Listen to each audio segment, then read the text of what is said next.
Jay here for Stretford Paddock. That's Joe Smith. Manchester City 3, Manchester United 1. United losing at the Etihad again. First half, great. Second half, awful. Get involved in the chat and the comments. That's Mr. Joe Smith. Joe? Yeah.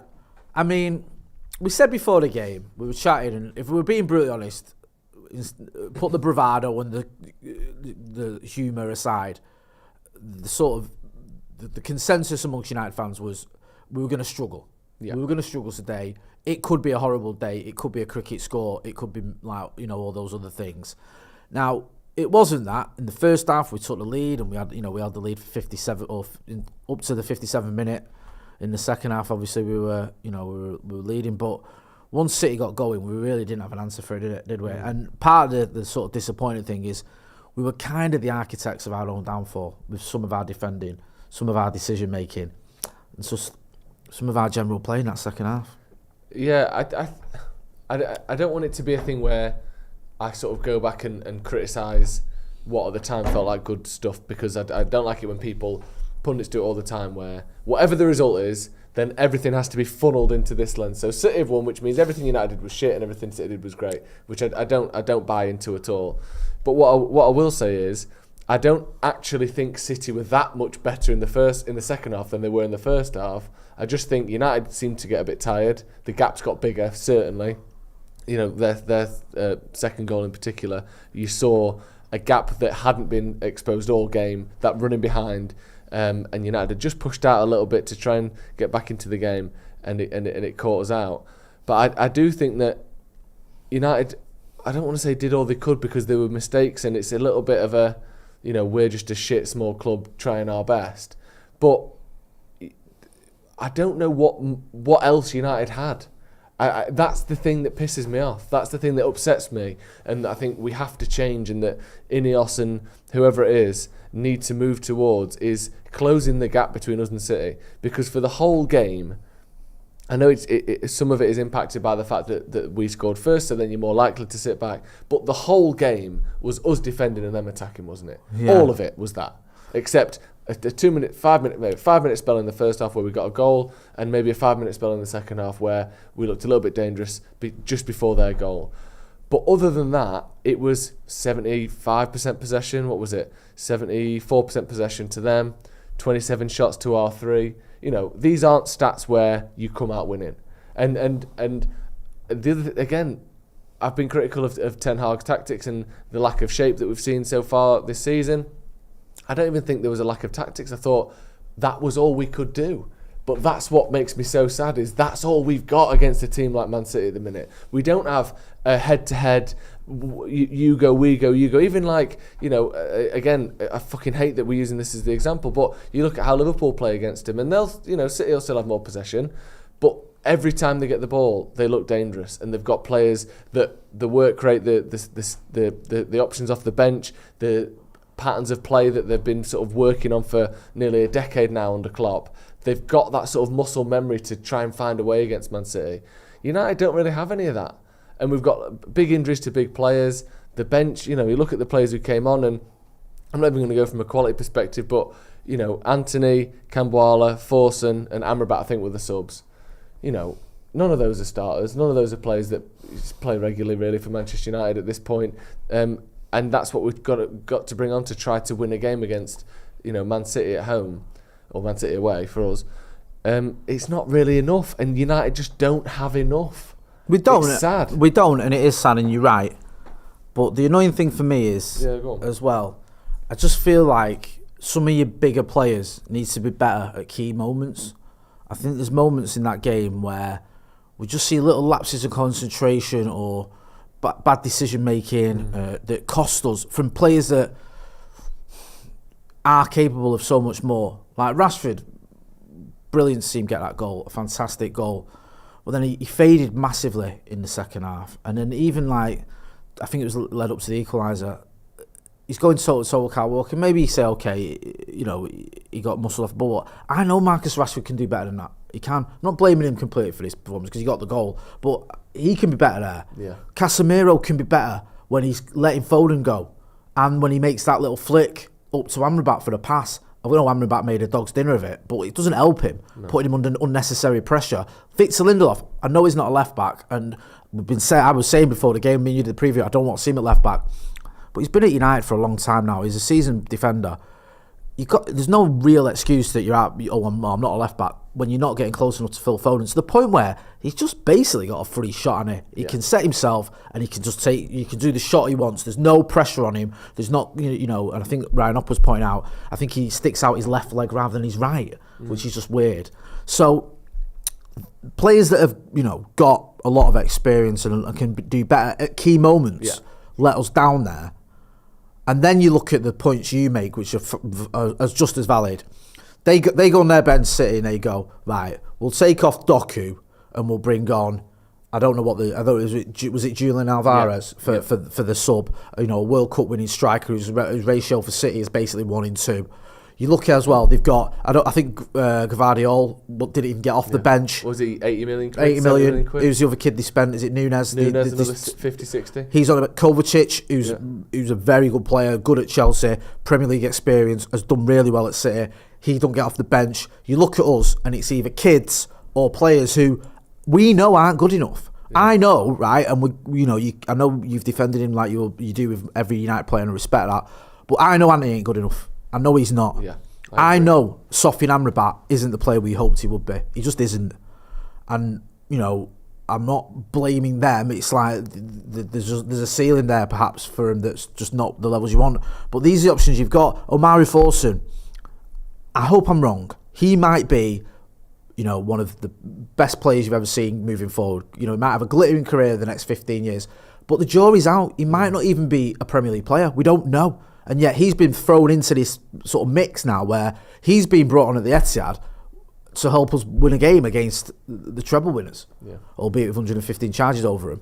And you look at the quality there, you just think it's either kids, even Willy Kimbwala, again, another good young player. I'm not having a dig at the youngsters. My point is we're bringing on untried, untested youngsters or players who we know deep down aren't good enough. They're bringing on World Cup winning stars, or not even bringing off the bench players they've spent 70, 80 million quid on who are mint. That's the gulf you've got between us and City in a minute, and it's such a massive gulf that Erik ten Hag has got to fix. Or if it's not going to be him next season, Ineos and whoever the manager they bring in is have got to deal with it. Because I'm not saying ten Hag out or anything like that. I'm saying Ineos might look at it and go, he's not our guy, but whoever comes in has got a huge task on the hand, because it isn't going to be 3 or 4 signings and United are winning the Premier League. It's going to be quite a few, because you look at the squad, not just the 11, the squad. Because don't forget, we're missing key players in the 11, so I'm not forgetting that point. But you look at the squad, I think the big problem you've got is you've got to bring in a lot of quality that you haven't got. And I think some of the players that you look at and you go, well, he's not a problem, he's a good player. Well, actually, you might have to replace him. I don't know if Casemiro's going to get any better. And I think this season he's been very up and down. Can you rely on him? Is he a player you go, next season, yeah, he'll be your guy? I'm not so sure. Marcus Rashford, he gave that interview Players Tribune, scored a great goal. But there's still seems to be this debate going on about Marcus, what we're going to do, is he happy, all this sort of stuff. There's so many different players, even the ones that you think are established and you don't have to worry about, where you go, actually, Varane's another one. A great, I don't think he was particularly bad today. Great player, won the lot. But he's 31? And you might have to replace him. So I just feel there's so much to fix at United. It's almost depressing. In fact, it is depressing. What's the comment saying, brother? Yeah, Nick Collins says, bringing on Forson, who isn't ready in my opinion, against City of all teams, along with Anthony, who's going to do nothing, is mental. If I'm Ahmad, I'm seriously considering if I should leave or not. I mean, no offence to Ahmad, but maybe he is considering whether he wants to leave or not. But I can't stop repeating, if Ten Hag thought Ahmad would win us the game and over Forson, he would bring him on. We're so thin on options. It's not like he goes, Ahmad's amazing, but I just want to wind everyone up on social media, so I'm not going to bring him on. I'm not saying that managers always get every decision right, and he may be blindly picking Forson over Ahmad, for bad reasons or for mistaken reasons. But I do think that no one sees more of Ahmad playing than Ten Hag. No one on earth sees him play more football than Ten Hag, let alone us. I don't understand why we don't see more of Ahmad, but I also I haven't seen enough from Ahmad where I go, he has to play all the time. And I don't know if Ahmad is going to win you that game. I just don't think he is. Brian Kevill says, If you think we were going to win, you're crazy. Light years behind, we were destroyed. Might not be rubbish. We could have won. It wasn't impossible. But this is the thing. You play out these scenarios 10 times. 6 times it looks like that. 3 times they absolutely batter us. And 1 time United get a win. Do you know what? That's it. It's shit. It is shit. Little things as well that don't help. I mean, obviously the injuries we've got to key players like Højlund and Martinez and Shaw are so essential to us. Also, when Onana got that injury, he couldn't go long anymore. Yeah. And that fucked us. That really did. I'm not saying if that doesn't happen we win the game, but it contributes for the loss because he stops playing it long and starts playing it short, and then especially for that third goal, we get ourselves in a pickle. Yeah. And they score a goal that ends the game, basically wins them the game outright. Like there's no sort of debate left in that, maybe we can get an equaliser or whatever. So that doesn't help. But you're just looking at a squad that's just far stronger than the one we've got. And I think that whilst this season Erik ten Hag, there's been a lot of games where I think he should do better. Fulham should have done better. Bournemouth should have done better. Brighton, Crystal Palace, the games. I don't need to go on about it. But I do feel almost today, like with the options he had available to him, there wasn't a whole lot else he could have done. Yeah. Like someone's mentioning there, he could have brought Ahmad on. Yeah, okay, I get that argument, and I personally probably would have done, but I don't think that's the game changer. And I think when you look at that team, it wasn't that dissimilar to a team I'd expected him to pick. No. I thought he might do that. I thought he might stick with an extra man in midfield, even though he says it wasn't, and basically having Bruno there as a right winger who wasn't a right winger. Then you've got Marcus down the middle. I thought that made more sense than playing Scott McTominay as a striker. Johnny Evans and Rafael Varane. Well, you've got no Maguire and you've got no Lisandro Martinez. What else are you doing? Are you starting Camboala? Yeah.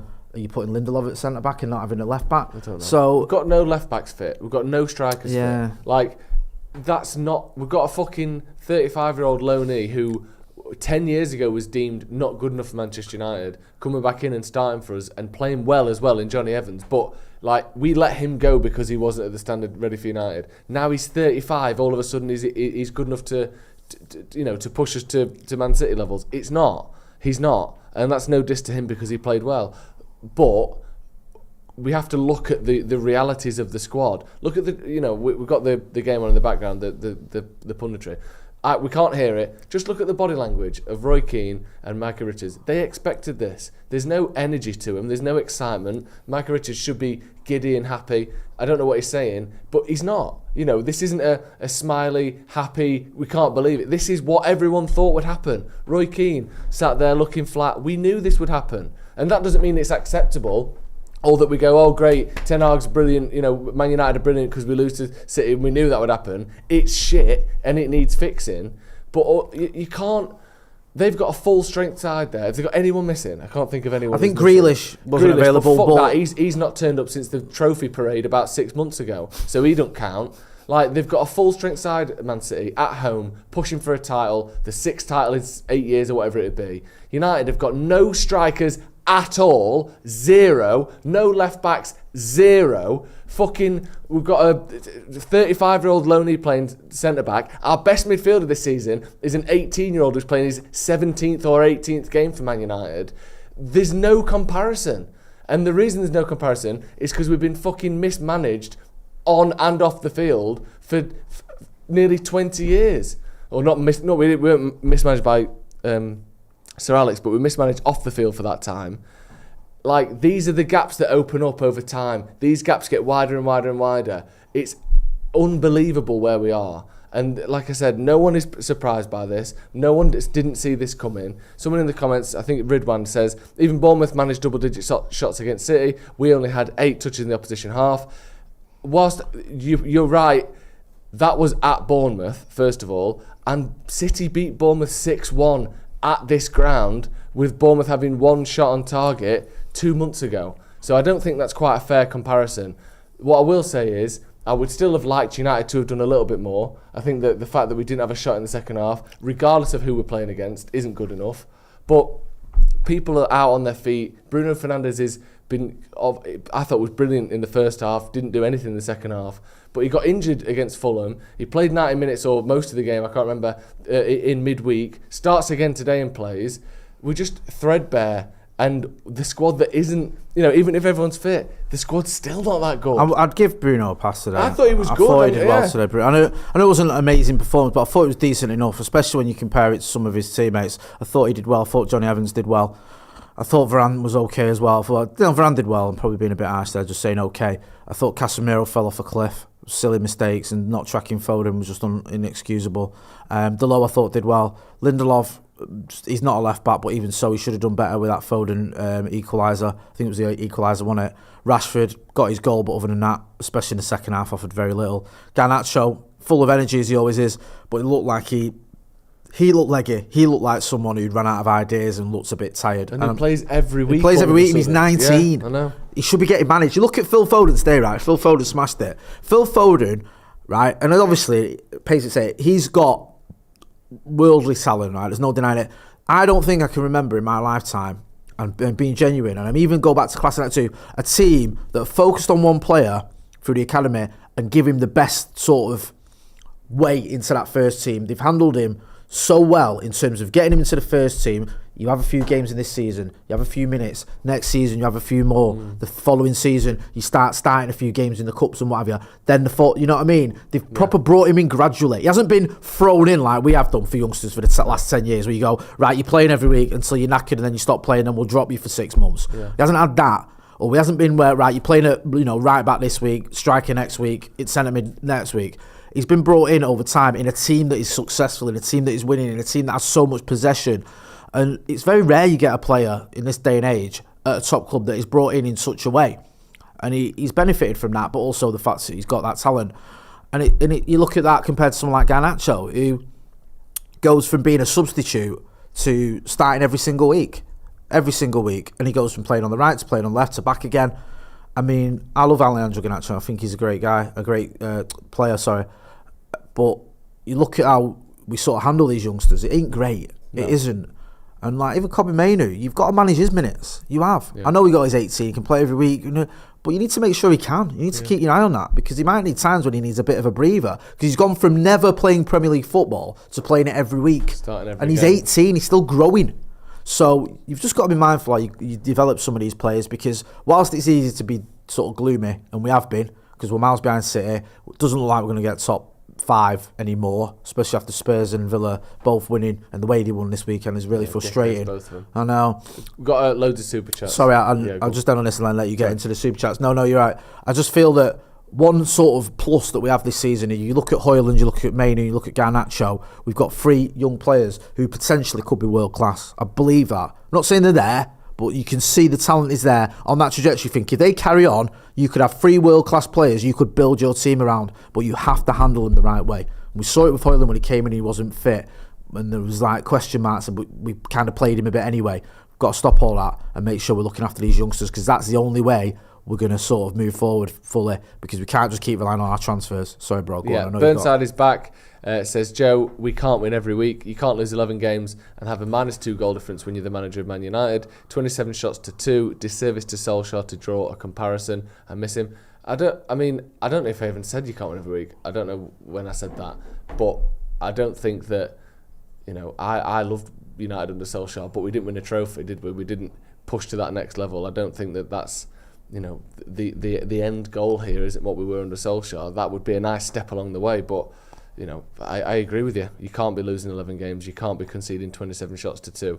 I know City are good, but still, it's not good enough. Red Army says, that's it for Ten Hag now. Time to go. No style of play. Awful football for 2 seasons and playing like a relegation side, scared of the football. Abdullah Ibrahim says, we slowed down too much in the second half. When we did eventually get on the ball, we lacked the courage to do what was needed. Bigger balls needed. I do think we slowed down. I think some of that's tiredness and fatigue, like general tiredness, but also in the game. And also, like we said before, people like Kobe Mainu, Dalot, Garnacho, all playing really their first big minutes for Man United. I know Dalot's been here a long time, but he's been first choice this season and played almost every game, despite never really being first choice before. PJ says, I don't think this is the players not playing. Ten Hag is the worst manager we've had post-Fergie. Even Rangnick was better. Well, it wasn't, was it? No. No, let's just, like genuinely, yeah. You might not like Ten Hag, right? And you might question. I'll be honest with you. I don't blame anyone that does. I don't blame anyone that says a manager who's lost 11 league games by beginning of March isn't good enough for Manchester United. I understand that. I personally would stick with Ten Hag, but I understand the argument that you wouldn't, because it is difficult watching this most weeks. It's not every week, because we've had a good run in February until the Fulham game, but watching a lot of this football, seeing these results, the fact that we've got a goal difference of -2 isn't good enough, and I'm not going to pretend it is. But he won a trophy, he finished in the top 3. Ralph Rangnick was fucking terrible as United manager. He was just, his football was a disaster from start to finish. The football was trash. The decisions didn't make any sense whatsoever. And we were out of the cup competitions to Middlesbrough and the Atletico as well. And he was handed a team that had just got into the top 4, I think, after beating Arsenal under Michael Carrick, and had just got out of groups in the Champions League after the draw at Atlanta or whatever it was. So he wasn't given a team that was massively in decline. He was given a team that, okay, was struggling, but there was enough tools there to kick on and maybe see out the season and do well. He still had a big chunk of the season left as well. And other than his press conferences, which were box office, he didn't get anything right. Yeah. So I'm sorry. You might be being a little bit tongue-in-cheek, but I don't think Erik ten Hag's the worst manager I've had post-Fergie. Of course he's not. I'd probably say, I'd say Moyes and Rangnick was definitely worse, if not, there's one or two others as well. Discombobulate with a good point here, actually, and I think it says, the most lacklustre derby I've seen, 1 yellow card. I do think there is something to the fact that United's players seemed to expect that. And it wasn't a game where it got a bit heated, it got a bit tense when City scored some late tackles. It's sort of like the players went, oh my God, we're in the lead, right, keep doing what we're doing, okay, we're doing quite well, this is going well, oh, the shit, they've scored, oh shit, they've scored again, we've lost. And there wasn't that like, come on, let's at least go into them if we're going to lose. At least show them that, we're here to fight, we want to win. It was, well, they're probably just going to pass the ball around now and we won't be able to get it off them and we'll lose. Oh, look, that's what's happened. I don't think yellow cards is necessarily like you want your team to be fighting or scrapping. But there was a lack of, if this isn't working this way, let's try doing it this way. It was, that's not worked that. Oh, well, we've lost now. Do you know what I mean? I did think it did lack a little bit of fight and fire that you would maybe expect to see in a typical derby. But it's like these players have been ground down by this Man City team so much in recent years where they just sort of went, yeah, this is probably about right. We're probably just going to lose now. Yeah. Josh W says, I think we played well for 60 minutes. Once again, changes came in, it fell apart. Injuries did hamper us, but on to the next. Brian Kevill says, didn't Liverpool beat Chelsea with kids and a bare-bones squad last week? Well, they had a... Right, hang on a minute. Yeah, come on, let's be realistic here, right? Liverpool beat the shittest Chelsea team in 30 years. Statistically, Chelsea are trash, yeah? There's a good chance the manager gets sacked within the next month or so. The woeful, they genuinely are. And yet Liverpool beat him, but Liverpool also had the likes of Virgil van Dijk playing for him. It wasn't like it was a complete set of kids. The average age of the Chelsea team was younger than the Liverpool team. And also, that has got fuck all to do with going to the Etihad and playing the current Premier League champions. It's so ridiculous, because also... that's got nothing to do with today's game whatsoever. Chelsea had loads of chances to win that game, so it wasn't like they absolutely got dominated them. And also, like you said, the Liverpool team was older than Chelsea's, and Chelsea are fucking shit. How have we got this narrative being painted about that cup final that the underdogs Liverpool, who are top of the league, playing against the shittest Chelsea side in 30 years, oh my God, we can't believe they did it. We can't believe a team that's got fucking 30 points more than them this season managed to squeak past them in fucking stoppage time. Fuck off. Anyway, I don't get I get the night. I don't get that. It don't make any sense. That's like saying, oh my God, the plucky little Liverpool team who were top of the fucking league managed to beat an awful Chelsea side. Crazy. Anyway, I appreciate you commenting your chats and that, but I don't. I do really. I don't agree. That's like saying, fucking hell, Wigan beat City at the cup final 8 years ago, whenever it was, or 10 years ago. Why can't we? It's like, it's different fucking game, innit? It's completely... Also, as well, not to make excuses, because I thought United could have and should have done better, but I think some of the games recently have given City a bit of a wake-up call. Like, the Bournemouth game, I don't think they played well. The Chelsea game, they didn't play well. And I think it sort of rattled them a bit, where they're like, look, we've got to fix this. We can't just be turning up and expecting to win games. Also, that late winner for Liverpool yesterday... that would have had obviously an effect on City, where they go into this game today knowing anything less than a win and they're in trouble because they've got to go to Anfield as well. And also City's run is far more hard than Liverpool. So I just feel that, you know, I'm not saying it was good enough today, it wasn't, but I think certain things aligned against us to make it sort of harder, and the fact that City would be even more so, not that they need much motivation for a derby, but even more motivated after the way things have gone for them personally, for their team recently, and what happened at the City ground yesterday with Liverpool against Forest, where basically, you know, the referee give Liverpool the win. Jackson Reynolds said, "Why did Ten Hag and crew send back Reguilion? Was that a good move?" No, I don't think it was. No, if Malassi was back, I get it, but no, I don't understand there's no logic to that, is there? No, I've defended Ten Hag and I stick up for him, and I'll say you give him some whatever, but that was a stupid move, because you could literally say to the board or whatever, look, don't let him go, I need him, and they would have said, right, okay. If Luke Shaw gets injured, which he always does, I've got no left back. Yeah, and they would have gone. I'm not saying Sergio Reguilon means we win today, but he might have. Not necessarily win today, but he might have been there for that equaliser. Yeah. It might have made a difference. It might have, you know, we might be looking at a different scoreline. All these little fine margins matter, and just not having a left back for months is just ridiculous. Yeah. Jonathan Hanley says, Arsenal and Liverpool both gave managers time through bad seasons to build. We'll never get out of the rebuild phase if we always restart it every 3 years, or not even 2 years in this case. I agree. I'm not saying that I know Ten Hag is the perfect manager for Man United and I trust him no matter what and he's never made a mistake.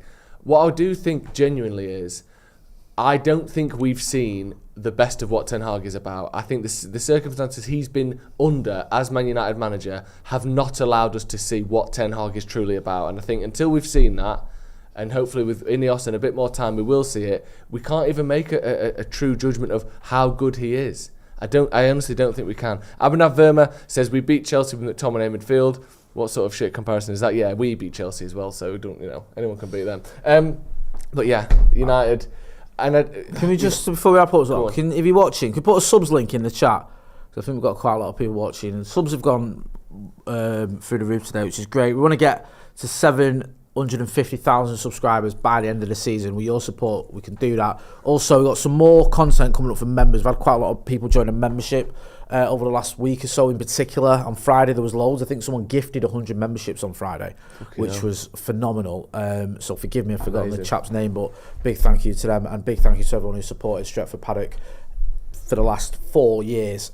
We do appreciate your support, and in pre-season we are going to be out and about as well. We're going to be going over to America, and it's thanks to you guys that is possible. Joe, anything else to add before we wrap up, my brother? No. Listen, I fucking hate City. They're fucking cheating bastards, and it's fucking shit that we've lost to them again. But we'll be back. We're Man United. We've been through fucking all sorts, and we'll always bounce back. So might take a little while, but we'll get there. That's been Joe Smith. I've been Jay Motti. This has been Live Review, Manchester United losing 3-1 at the Etihad. Thanks for watching.